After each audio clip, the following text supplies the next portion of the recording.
Algunas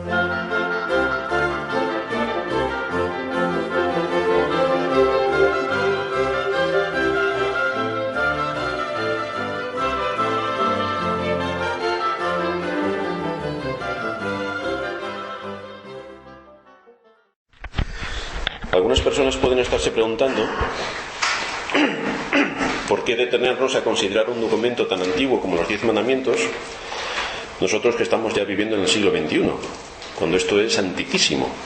¿Qué sentido tiene para nosotros hoy un estudio como este, teniendo en cuenta que el mundo ha cambiado enormemente desde los tiempos de Moisés, desde que la ley moral fue entregada a Moisés en el monte Sinaí? Podemos incluso plantear estas dificultades desde una perspectiva más teológica y más doctrinal. ¿Qué lugar ocupan los 10 mandamientos en la vida del cristiano? ¿Qué lugar ocupan? ¿Acaso no dice el apóstol Pablo en Romanos 6,14 que nosotros los creyentes en Cristo no estamos bajo la ley sino bajo la gracia? ¿Qué lugar ocupan, por tanto, los 10 mandamientos en nuestras vidas en el día de hoy? ¿Qué lugar ocupa el decálogo en la predicación del Evangelio? Ya que el Evangelio ofrece a los pecadores salvación gratuita en Cristo por medio de la fe y no por medio de nuestra obediencia a los mandamientos. Para responder a todas estas interrogantes tenemos que introducir el propósito de la ley, estableciendo primero la relevancia de la ley moral para nosotros en nuestros días y la obligación que Dios ha impuesto sobre todo hombre de vivir a la luz de lo que esta ley exige. Y repito, a todo hombre, de toda cultura, de toda época y de toda sociedad, a todo hombre, no a los cristianos, a todo hombre. Hemos comenzado considerando el derecho que tiene Dios, no solamente como Dios, sino también como creador, para legislar sobre el hombre que Él mismo creó. Y fue Dios quien, como creador, establece la diferencia entre lo bueno y lo malo, entre lo justo y lo injusto. Es Dios quien establece esa diferencia. Como vimos en un sermón anterior, ninguna ley se hace a sí misma, ninguna ley se hace sola. Si existe una ley, tiene que existir forzosamente un legislador autorizado para promulgar esa ley. Y nos preguntamos, ¿existe realmente una ley moral que establece la línea que separa el bien del mal? ¿Existe esa ley? Si respondemos que no, que esa ley no existe, entonces debemos concluir que no existe base alguna para diferenciar lo bueno de lo malo, que no existe ningún modelo objetivo que distinga lo blanco de lo negro, ninguna norma absoluta para determinar que algo está bien o que algo está mal. Y entraremos entonces a la hora de enjuiciar las cosas, en esto es mi opinión, aquello es tu opinión y lo otro es la opinión del otro. No hay ninguna base para ratificar que algo está bien o algo está mal. Si no existe ninguna ley moral que gobierne a todos los hombres bajo las mismas normas, entonces tenemos que concluir diciendo que todo lo que tiene que ver con lo moral es relativo. Depende del parecer, de la opinión o de la inclinación de cada ser humano. Y por lo tanto, en un sentido real y objetivo, la moral no existe. La moral no existe, como no existe tampoco el bien o el mal. Depende del momento, depende de mí, depende de ti, depende de la opinión de cualquiera. Ese es el gran problema que tiene que enfrentar el ateísmo y que tiene que enfrentar el mundo posmoderno en el cual vivimos. Al negar la existencia de Dios, el ateo se queda sin ninguna base firme para definir y para diferenciar lo bueno de lo malo. Igual ocurre con el mundo posmodernista en el que estamos. Muchos pretenden ser moralistas, pero eso es una tremenda contradicción. Si no existe Dios, el Dios santo y justo que se revela en las Escrituras, si somos el producto de una evolución por casualidad o por azar, entonces no existe tampoco ninguna base absoluta para establecer que algo es justo o es injusto, para establecer que algo es correcto o es incorrecto. Es apropiado citar aquí un episodio curioso. En cierta ocasión Bertrand Russell, que era un ateo convencido, de hecho uno de sus libros se titula ¿Por qué no soy cristiano?, dijo, o se enfrentó más bien en un debate con un filósofo llamado Frederick Copleston, y en un momento del debate el filósofo le preguntó: pero señor Russell, ¿usted cree en el bien y el mal, no es así? Y Russell respondió: pues efectivamente creo. Copleston le dijo: ¿y cómo establece usted la diferencia entre el bien y el mal? Pues usted no cree en Dios. ¿Cómo establece usted la diferencia entre el bien y el mal? Y Russell le respondió: de la misma manera que hago la diferencia entre el amarillo y el azul. Y Copleston le dijo: pero señor Russell, usted establece la diferencia de colores mediante la vista, ¿no es así? Entonces, ¿cómo diferencia el bien y el mal? ¿Cómo lo diferencia? Y Russell se vio obligado a responder: sobre la base de mis sentimientos. Curioso. Si no existe una ley moral promulgada por un Dios santo y justo, el hombre se encuentra a expensas de sus propios sentimientos para determinar lo que está bien y lo que está mal. Aquí acabamos. Si siento que algo está bien, debe estar bien, porque yo lo siento así. Y si siento que algo está mal, debe estar mal. Y si tus sentimientos son distintos a los míos, respeta mi forma de pensar y yo respetaré la tuya. Nadie tiene derecho a imponer sus propios criterios sobre los demás. Doctrina posmodernista. A este punto llegamos cuando negamos la existencia de la ley moral de Dios, pero entonces acabamos abocados a una tiranía. No hay leyes objetivas, no existe el fundamento del derecho, no hay una base sólida para determinar que algo esté bien o algo esté mal, porque todo depende de algo tan voluble, tan cambiante y tan falto de criterio como es el sentimiento. Por lo cual, imaginaos un país que es regido por los sentimientos. No hay ley, no hay derecho, es regido por los sentimientos. Estamos delante de una tiranía atroz. Esto es lo que ocurre en los países en los cuales hay una dictadura, o en los cuales hay una dicta blanda, como el nuestro. Esto es lo que ocurre. Pero si creemos que existe una ley moral que establece la diferencia entre lo bueno y lo malo de una forma absoluta, entonces debemos creer también que existe un legislador que promulgó dicha ley. Alguien que posee autoridad absoluta sobre todo hombre para regir su conducta moral. Y ese alguien no es otro que aquel a quien la Biblia llama Dios, el Dios soberano, el Dios creador. Ahora bien, una vez que establecemos el hecho de que Dios es soberano, que tiene derecho a legislar sobre las criaturas, debemos dar un paso más y decir que el hombre posee una obligación ineludible de rendir a Dios una obediencia perfecta, exclusivamente porque somos sus criaturas. Criaturas de Dios, no tenemos otro camino. Debemos obedecer a Dios, que es nuestro creador, que es quien nos ha creado y es el que legisla sobre toda la creación. El hombre no es un ser autónomo, porque el hombre no se hizo solo. Es una criatura que depende de Dios. Fue hecho para Dios y por lo tanto debe obedecer a Dios. ¿Y cuál es la norma que rige esta obligación que tenemos? La voluntad revelada de Dios. Dios se revela a sí mismo en la creación y Dios se revela especialmente en las Sagradas Escrituras. Cuando decimos que el hombre debe obedecer a Dios, lo que estamos diciendo es que debe obedecer la voluntad revelada de Dios, las Sagradas Escrituras. Si Dios exige que el hombre le obedezca, debemos esperar que Dios haya revelado qué es lo que Él espera que nosotros obedezcamos. Tenemos que saber de qué estamos hablando. Como veíamos hace unos domingos, no sería justo que un rey exija obediencia a sus súbditos y al mismo tiempo no revele cuál es la voluntad que tiene para sus súbditos. Sería absurdo por completo, porque estaríamos abocados al antojo y al criterio sentimental de nuestro rey. Si un rey desea ser obedecido, debe decir exactamente cuáles son sus leyes. Y de acuerdo a sus leyes, el pueblo obedecerá a su rey. Y esto es lo que Dios ha hecho. Esto es lo que Dios ha hecho. Su voluntad ha sido revelada al hombre.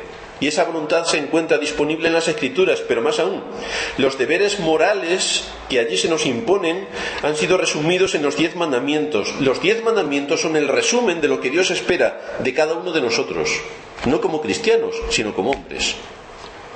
Esa ley moral fue puesta por escrito y entregada por Dios a Moisés en el monte Sinaí.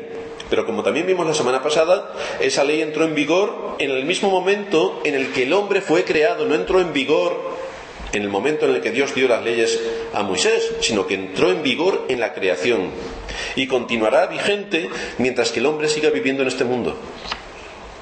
Los 10 mandamientos no entraron en vigor, por tanto, en el monte Sinaí, ni acabaron en el Calvario. Desde el mismo momento en el que el hombre fue creado, estos 10 mandamientos son el resumen de los deberes morales que Dios exige del hombre como criatura. Pero por esa razón, Dios puso un testimonio de esa ley en el interior de todo hombre desde la creación y nos dotó de una conciencia que nos acusa o que nos defiende delante de esa ley. Si la ley moral hubiese entrado en vigor en el Sinaí, cuando le fue entregada a Moisés en 2 tablas de piedra, y hubiese caducado en el Calvario, como muchos defienden, cuando Cristo murió en la cruz, no hubiese habido culpa en los hombres antes del Sinaí, ni tampoco la habría habido después de la obra de Cristo en el Calvario. Es decir, los que vivieron antes de que la ley fuese entregada en el Sinaí serían salvos, y los que hemos vivido después de que nuestro Señor Jesucristo muriera en el monte Calvario, todos también seríamos salvos. Pero esto no es así. Por lo tanto, esa doctrina es difícilmente defendible. Y el apóstol Pablo dice en Romanos 4:15 que donde no hay ley tampoco hay transgresión. Y más adelante Pablo añade que donde no hay ley no se inculpa de pecado. Nadie puede ser acusado de haber violado una ley que no existe o que no está en vigor. Ninguna transgresión a esa ley inexistente o caduca puede considerarse un crimen, porque nadie habría atentado contra esa ley. Pero el hecho, nos muestra la Escritura y la evidencia misma, la experiencia, el hecho es que había pecado en el mundo antes de que la ley fuese dada en Sinaí, y hay pecado ahora, después de que Cristo haya muerto por los pecados de su pueblo en el Calvario. ¿Y por qué? Porque desde el mismo momento en el que Dios creó al hombre, su ley moral entró en vigor. Siempre ha sido pecado el atentar contra alguno de los 10 mandamientos, y continuará siendo pecado mientras Dios sea Dios y el hombre sea hombre. Siempre fue así y siempre será así. Toda transgresión en la ley moral tiene que ser juzgada delante del tribunal de Dios en el día del juicio. Y esa es la base sobre la cual seremos juzgados en aquel día, sobre nuestros hechos delante de la ley de Dios. Esa es la base del juicio. Hasta aquí lo que hemos tratado en los sermones anteriores. En el día de hoy vamos a dar un paso más adelante para considerar el momento en el que esta ley moral, que existía desde el principio en la creación, fue puesta por escrito y fue entregada al pueblo de Israel por medio de Moisés en el monte Sinaí. Fijaos que Dios no se limitó a poner el testimonio de esta ley en el interior de todo hombre, que es lo que hizo, pero no se limitó a eso, no se quedó ahí, sino que los 10 mandamientos fueron puestos por escrito en un punto de la historia de la redención, en un momento concreto de la historia del hombre sobre la tierra, y lo hizo en medio de un conjunto de eventos extraordinarios que revelan la importancia tremenda de ese documento que conocemos como el Decálogo o como la ley de Dios. Por amor al hombre que creó, Dios puso su ley por escrito. Y esto es lo que vamos a ver hoy, el contexto en el que esta ley fue entregada a Moisés en el monte Sinaí. Algo extraordinario, algo excepcional. Nuestro propósito primordial es establecer el hecho de que las circunstancias extraordinarias en que Dios entregó los 10 mandamientos colocan este documento en un lugar predominante, relevante dentro de toda la revelación bíblica. Como sabéis, en el momento en el que este pueblo fue libertado de la esclavitud de Egipto a través de Moisés, Dios hizo un pacto con ellos de tal manera que Israel fue un pueblo especial para Dios. En el contexto de ese pacto, una gran cantidad de revelación vino también al pueblo de parte de Dios. Tanto en el libro de Éxodo como Levítico, como Números, como Deuteronomio, encontramos decenas de capítulos que recogen las palabras de Dios al pueblo de Israel durante todo ese periodo y que tratan con una gran cantidad de detalles que tenían que ver con la vida cotidiana del pueblo, con su desarrollo político y con todo lo que tenía que ver con las leyes ceremoniales en el aspecto religioso. Sin embargo, en medio de esa cantidad enorme de revelación que aparecen en esos 4 libros que hemos citado, Dios quiso subrayar la importancia extraordinaria del Decálogo y lo hizo a través de circunstancias realmente sorprendentes que antecedieron y que luego siguieron a la entrega de los 10 mandamientos, algo que no ocurrió con el resto de las leyes, solamente con los 10 mandamientos, para darle la relevancia y la importancia suficiente. El Dios de la historia, que no solo se revela a través de lo que dice, sino también a través de lo que hace, a través de cómo lo hace, subrayó la importancia del Decálogo a través de las circunstancias extraordinarias que rodearon su entrega en el monte Sinaí. Así que vamos a ver 6 cosas que debemos destacar en este sentido. En primer lugar, estas 6 circunstancias extraordinarias que rodearon la entrega de los 10 mandamientos se inicia con la preparación inusual prescrita por Dios. Cuando Dios iba a entregar los 10 mandamientos en el monte Sinaí, habló a Moisés las siguientes palabras con el propósito de preparar el pueblo para la ocasión. Éxodo 19, versículos del 10 al 15, nos dice allí la Escritura: Jehová dijo a Moisés: ve al pueblo y santifícalos hoy y mañana, y laven sus vestidos y estén preparados para el día tercero, porque al tercer día Jehová descenderá a ojos de todo el pueblo sobre el monte Sinaí, y señalarás término al pueblo en derredor, diciendo: guardaos, no subáis al monte ni toquéis sus límites, cualquiera que tocase el monte de seguro morirá. No lo tocará mano, porque será apedreado o asaeteado. Sea animal o sea hombre, no vivirá. Cuando suene largamente la bocina, subirán al monte. Y descendió Moisés del monte al pueblo y santificó al pueblo y lavaron sus vestidos, y dijo al pueblo: estad preparados para el tercer día, no toquéis mujer. Fijaos que a pesar de todo el cúmulo de revelación que el pueblo de Israel recibió por parte de Dios en aquellos días, en ningún otro momento vemos que Dios exigiera tal preparación como esta que precedió a la entrega de los 10 mandamientos. En ningún otro momento se dio toda esta serie de detalles para que el pueblo hiciera. 2 días completos debía estar el pueblo de Israel preparándose para este evento, y de este modo Dios estaba llamando la atención al pueblo. Dios estaba subrayando la importancia de lo que iba a ocurrir con la entrega de los 10 mandamientos. Debían lavar sus vestidos, alejarse del monte, bajo pena de muerte para hombre o para animal. Y aún debían eximirse de tener relaciones con sus esposas durante ese tiempo. Es indudable que Dios estaba impresionando la mente y la conciencia del pueblo ante la importancia tan trascendental de aquello que iba a acontecer al tercer día. ¿Qué iba a acontecer al tercer día? Dios iba a entregar los 10 mandamientos, la ley moral. Esta preparación exigida para la entrega del Decálogo no tenía ningún precedente en la historia, ni lo tuvo después. Esto era algo único y excepcional. Debemos también notar, en segundo lugar, los fenómenos inusuales producidos por Dios. No solamente tenemos en el relato la preparación especial exigida por Dios para la entrega de los 10 mandamientos, sino también los fenómenos extraordinarios producidos por Dios y que acompañaron este evento. Y lo leemos a partir del versículo 16 hasta el 25. El pueblo de Israel entendió perfectamente las implicaciones de lo que estaba sucediendo allí. Entendió perfectamente que aquello era algo excepcional. No solamente vemos el relato, la preparación prescrita por Dios, los fenómenos producidos por Dios, sino también, en tercer lugar, la forma especial de comunicación por medio de la misma voz de Dios. Éxodo 20, versículo 1. Y habló Dios todas estas palabras diciendo, Dios mismo, la voz de Dios empezó a hablar y a describir los mandamientos. Esa voz de Dios en el monte produjo en el pueblo el mismo efecto que los fenómenos naturales que acompañaron la entrega de los 10 mandamientos. El pueblo sabía que aquel que hablaba era un Dios digno de ser servido y oído con temor, con temor. En Deuteronomio capítulo 5, versículo 4 nos dice: cara a cara habló Jehová con vosotros en el monte de en medio del fuego. Yo estaba entonces entre Jehová y vosotros para declararos la palabra de Jehová, porque vosotros tuvisteis temor del fuego y no subisteis al monte. Pero lo oyeron la voz de Dios.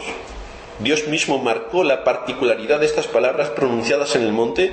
Ninguna otra parte de la ley fue revelada de la manera en que fueron revelados los 10 mandamientos. Pero aún hay más. Tenemos, en cuarto lugar, la manera completamente inusual en que estas palabras fueron puestas por escrito por el dedo de Dios. Ninguna otra ley fue puesta así por escrito, pero esta sí. Deuteronomio 5:22: estas palabras habló Jehová a toda vuestra congregación en el monte, de en medio del fuego, de la nube y de la oscuridad, a gran voz, y no añadió más. Y las escribió en 2 tablas de piedra, las cuales me dio a mí, dice Moisés. Aquí está usando Moisés una figura llamada antropomorfismo, que es la tendencia inherente que tenemos los hombres, por la cual atribuimos a Dios los sentimientos, pasiones, ideas y actos de los hombres. Dice aquí Moisés que las escribió Dios en 2 tablas de piedra, las cuales me dio a mí.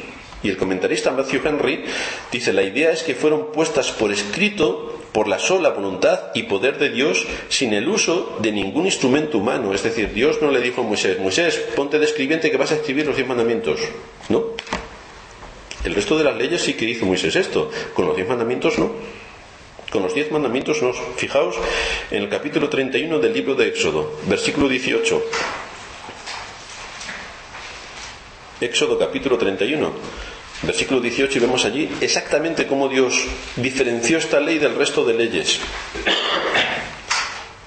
Dice el texto: y dijo a Moisés cuando acabó de hablar con él en el monte de Sinaí, y dio a Moisés cuando acabó de hablar con él en el monte de Sinaí 2 tablas del testimonio, tablas de piedra escritas con el dedo de Dios.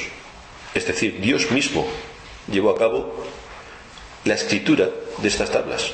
Dios mismo. Entonces no estamos hablando de un antropomorfismo, que es Dios quien atribuimos a Dios algo que el hombre estaba haciendo. No. Dios mismo llevó a cabo con su dedo la escritura de esta ley. Ninguna otra parte de la ley de Dios fue puesta por escrito de este modo, ninguna otra ley. Dios mismo puso esta ley por escrito. Indudablemente, Dios estaba señalando la singularidad de este documento que fue entregado a Moisés en el monte Sinaí. Libro de Éxodo de nuevo, capítulo 32, versículo 15. Éxodo 32, 15. Y volvió Moisés y descendió del monte trayendo en su mano las 2 tablas del testimonio. Las tablas escritas por ambos lados, de uno y otro lado, estaban escritas. Y las tablas eran obra de Dios, y la escritura era escritura de Dios, grabada sobre las tablas. Por encima de todas las otras leyes que Dios dio a Moisés y de toda la revelación, Dios con la ley tuvo una especial atención. Él mismo las escribió. Por lo tanto, muestra la singularidad de la ley moral. En quinto lugar, el lugar también inusual de preservación en que fueron colocadas las 2 tablas de piedra en la presencia de Dios. Nos vamos al libro del Deuteronomio, capítulo 10, y vamos a ver allí cómo se colocan estas 2 tablas de la ley de Dios. Deuteronomio, capítulo 10. Vamos a leer los primeros 5 versículos. En aquel tiempo Jehová me dijo: lábrate 2 tablas de piedra como las primeras, después de que Moisés hubiera roto, como recordaréis, las tablas cuando descendió del monte y vio a los israelitas adorando al becerro de oro. Moisés estampó las tablas contra el suelo y se rompieron. En aquel tiempo Jehová me dijo: lábrate 2 tablas de piedra como las primeras y sube al monte y hazte un arca de madera y escribiré. Nuevamente Dios utiliza su especial atención para escribir. Escribiré en aquellas tablas las palabras que estaban en las primeras tablas que quebraste y las pondrás en el arca. E hice un arca de madera de acacia y labré 2 tablas de piedra como las primeras y subí al monte con las 2 tablas en mi mano. Y escribió en las tablas, conforme a la primera escritura, los 10 mandamientos que Jehová os había hablado en el monte de en medio del fuego el día de la asamblea, y me las dio Jehová. Y volví y descendí del monte y puse las tablas en el arca que había hecho, y allí están, como Jehová me mandó. No había nada más en el arca. Luego se fueron añadiendo más cosas, pero al principio solamente estaban los 10 mandamientos. Y en Primera de Reyes 8:9, no lo busquéis, nos dice que en el arca ninguna cosa había sino las 2 tablas de piedra que allí había puesto Moisés en Horeb, donde Jehová hizo pacto con los hijos de Israel cuando salieron de la tierra de Egipto. Ninguna otra cosa había. Por lo cual muestra la relevancia que tenían las tablas. Después, como recordaréis, sería puesto allí una urna con un poco de maná y la vara de Aarón que reverdeció, señalándolo también como el sacerdote escogido por Dios para el ministerio. Pero en el momento en el que los 10 mandamientos fueron introducidos en el arca, no había ninguna otra cosa. Fue lo primero que se introdujo en el arca, y así estuvo durante un tiempo. ¿Y cuál era el significado de este arca? ¿Cuál era su función? Nos vamos a Éxodo capítulo 25. Éxodo capítulo 25, versículo 21. La función y el significado de este arca. Pondrás el propiciatorio encima del arca, y en el arca pondrás el testimonio que yo te daré, y de allí me declararé a ti y hablaré contigo de sobre el propiciatorio, de entre los 2 querubines que están sobre el arca del testimonio, todo lo que yo te mandare para los hijos de Israel. El arca era el lugar donde Dios manifestaba su presencia de una manera especial al pueblo de Israel. ¿Y qué había dentro del arca? Nada excepto los 10 mandamientos. Durante un tiempo no hubo nada excepto los 10 mandamientos. ¿Qué estaba diciendo Dios al pueblo con esto? ¿Qué les estaba diciendo? Dios estaba separando los 10 mandamientos del resto de la ley. El resto de la ley no aparecía en este lugar. Toda la ley ceremonial, toda la ley que tenía que ver con los asuntos políticos, económicos y administrativos no estaba. Dios estaba separando los 10 mandamientos del resto de la ley y asignándole un lugar de suprema importancia. Esto es lo que Dios estaba haciendo. Pero aún hay algo más. En sexto lugar, el lugar inusual de preeminencia que ocupan los 10 mandamientos dentro de la legislación mosaica nos es revelado claramente por la misma palabra de Dios. Hemos visto lo que Dios hizo para subrayar la importancia del decálogo, pero debemos notar también lo que Dios dijo al respecto. Vámonos al libro del Deuteronomio, capítulo 4. Y vamos a leer allí los versículos del 9 al 14. Deuteronomio capítulo 4, versículos del 9 al 14, nos dice la Escritura: por tanto, guárdate y guarda tu alma con diligencia, para que no te olvides de las cosas que tus ojos han visto, ni se aparten de tu corazón todos los días de tu vida. Antes bien, las enseñarás a tus hijos y a los hijos de tus hijos. El día que estuviste delante de Jehová tu Dios en Horeb, cuando Jehová me dijo: reúneme al pueblo para que yo les haga oír mis palabras, las cuales aprenderán, para temerme todos los días que vivieren sobre la tierra, y las enseñarán a sus hijos. Y os acercasteis y os pusisteis al pie del monte, y el monte ardía en fuego hasta en medio de los cielos con tinieblas, nube y oscuridad. Y habló Jehová con vosotros en medio del fuego. Oísteis la voz de sus palabras, mas a excepción de oír la voz, ninguna figura visteis. Y él os anunció su pacto, el cual os mandó poner por obra los 10 mandamientos, y los escribió en 2 tablas de piedra. A mí también me mandó Jehová en aquel tiempo que os enseñase los estatutos y juicios, para que los pusieseis por obra en la tierra, a la cual pasáis a tomar posesión de ella. Moisés, como profeta de Dios, está dando al pueblo una perspectiva correcta de lo que ellos vieron y oyeron aquel día, cuando la ley moral, los 10 mandamientos, fueron entregados en el monte Sinaí. Ellos podían deducir por sí mismos que ese documento era especial. Ese documento era especial a través de lo que vieron y a través de lo que oyeron. Pero ahora Moisés lo resalta de una forma explícita. Todo lo que ocurrió, Moisés está relatando, para que ellos tomen más conciencia de lo que allí había ocurrido. Ninguna de estas cosas ocurrió con el resto de las leyes, solamente con los 10 mandamientos. Por tanto, cuando damos una importancia especial a esta sección de la revelación divina, estamos simplemente exaltando aquello que Dios mismo se encargó de exaltar de diversas maneras, a través de la preparación inusual prescrita al pueblo, a través de los fenómenos extraordinarios producidos por Dios, el fuego, los relámpagos, el temblor, el sonido de bocina, a través de la manera inusual en que fueron comunicados estos mandamientos por la misma voz de Dios, a través de la escritura hecha por el mismo dedo de Dios. Todos estos son elementos sorprendentes que no ocurrieron bajo ninguna otra dispensación, bajo ninguna otra de las disposiciones de la ley que Dios dio al pueblo de Israel. Estos 10 mandamientos son un reflejo del carácter santo de Dios y constituyen un resumen de todos los deberes morales impuestos por Dios al hombre, desde el mismo momento en que ese hombre fue creado a imagen y a semejanza de Dios.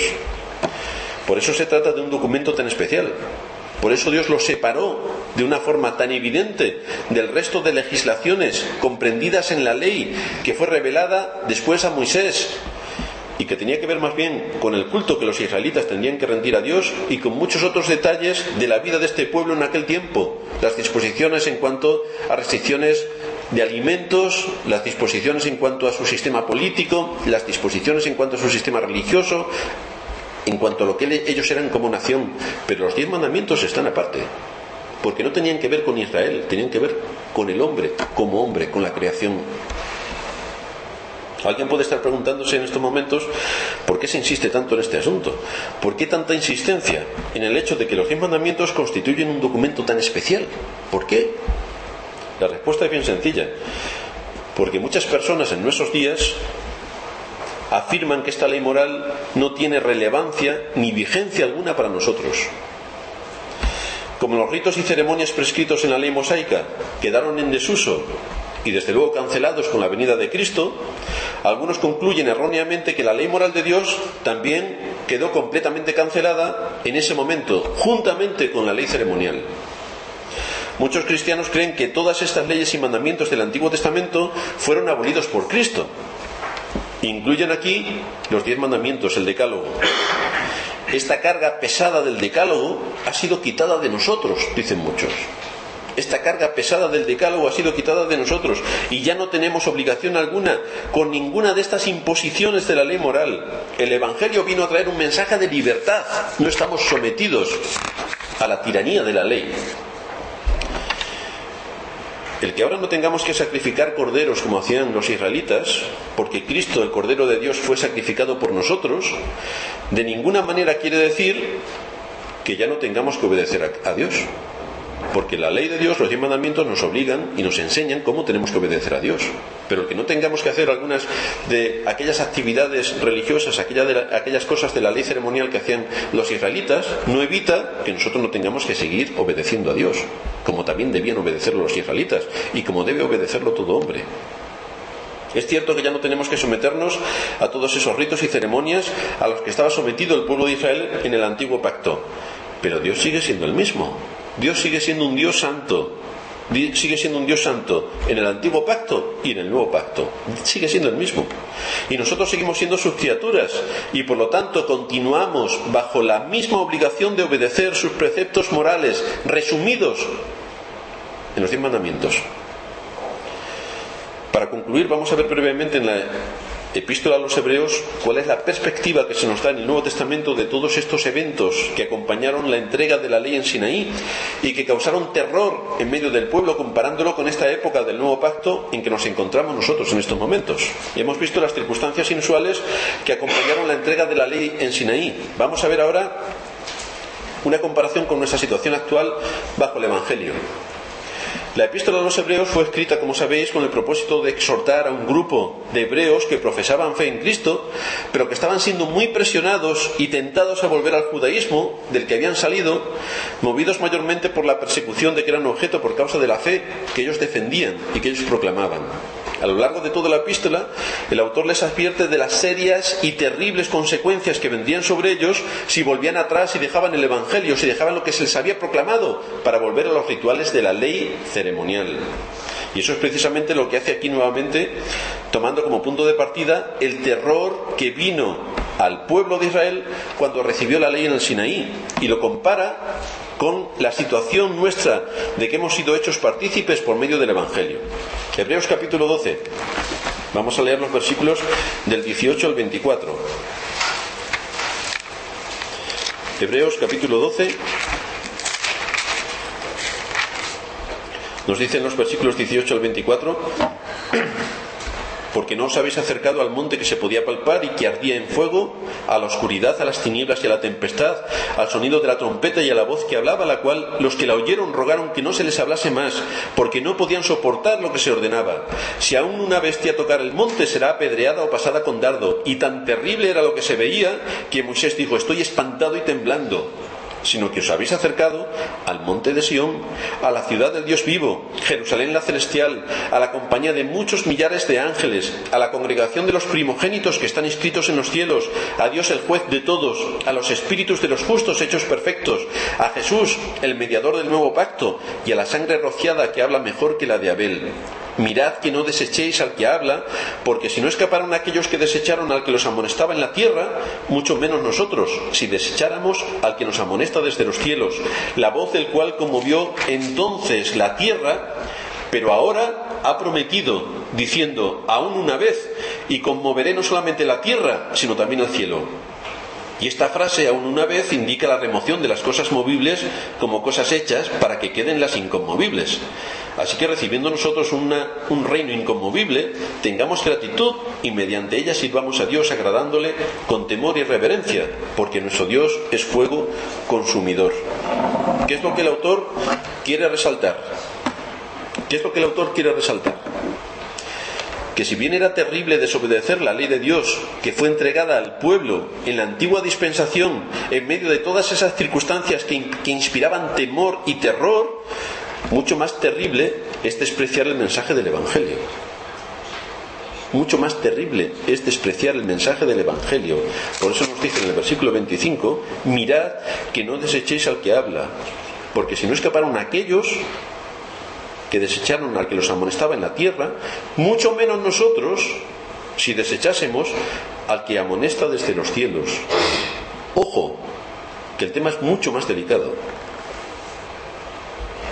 Ese Dios que descendió al monte Sinaí para entregar la ley a Moisés en 2 tablas de piedra, ese mismo Dios se encarnó, ese mismo Dios descendió a la tierra, cumplió perfectamente la ley de Dios y murió en una cruz por todos aquellos a quienes vino a salvar, por todos aquellos que estaban perdidos y condenados, precisamente porque no pudieron guardar la ley de Dios.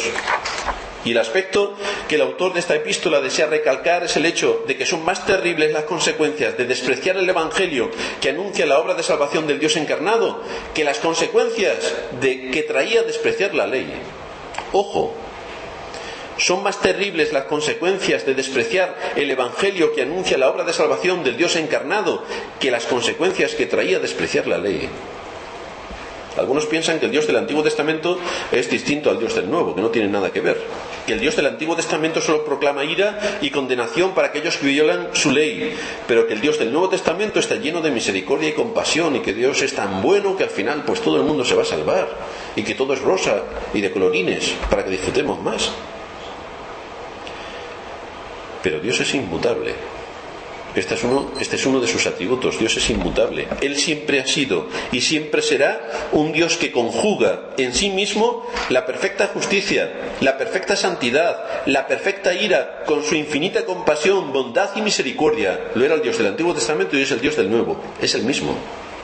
No hay diferencia alguna entre el Dios del Antiguo y el Dios del Nuevo. El Dios que entregó su ley a Moisés en el monte Sinaí es el mismo que se encarnó para dar su vida por un grupo innumerable de hombres y mujeres que violaron y transgredieron su ley. Es el mismo.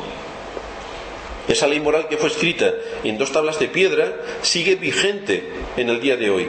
Y por cada una de las violaciones que cometamos en contra de esa ley, seremos juzgados algún día. Pero Dios ha hecho provisión para poder impartir perdón a pecadores como tú y como yo. Dios ha hecho provisión para poder aceptar a pecadores en su presencia.